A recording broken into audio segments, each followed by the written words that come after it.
Hello everyone, welcome to my channel. In this course, we are going to understand what is an entity relationship diagram and why it is needed.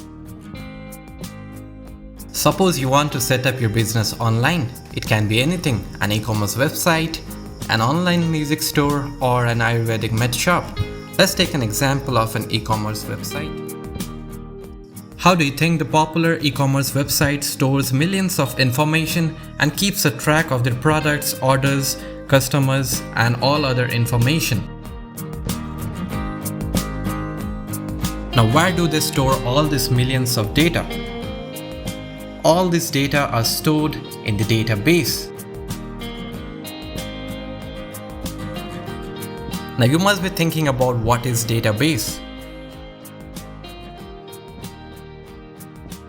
Database is a collection of information which is organized so that data can be managed easily.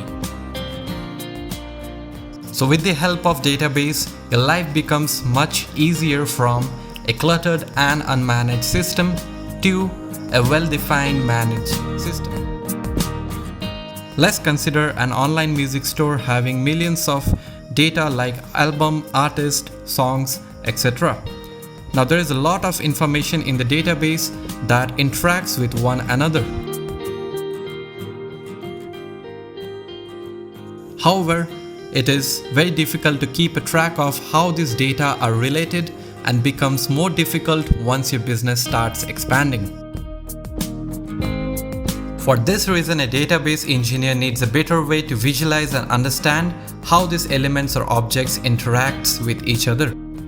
We need to create the foundation of the database. Or in other words, you can say the framework for your business needs. So what is the solution?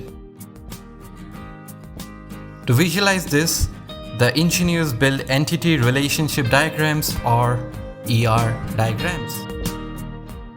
Basically, you need to know 3 steps before you can store data in your database. The first step is analyze your business needs. The second, design an ERD for the business need. And the third, create the database based on the ERD. In the next part, we are going to learn how to use different tools to create ERDs. Till then, stay tuned and do like, comment and subscribe to my channel if you like this video and want me to create more content for you.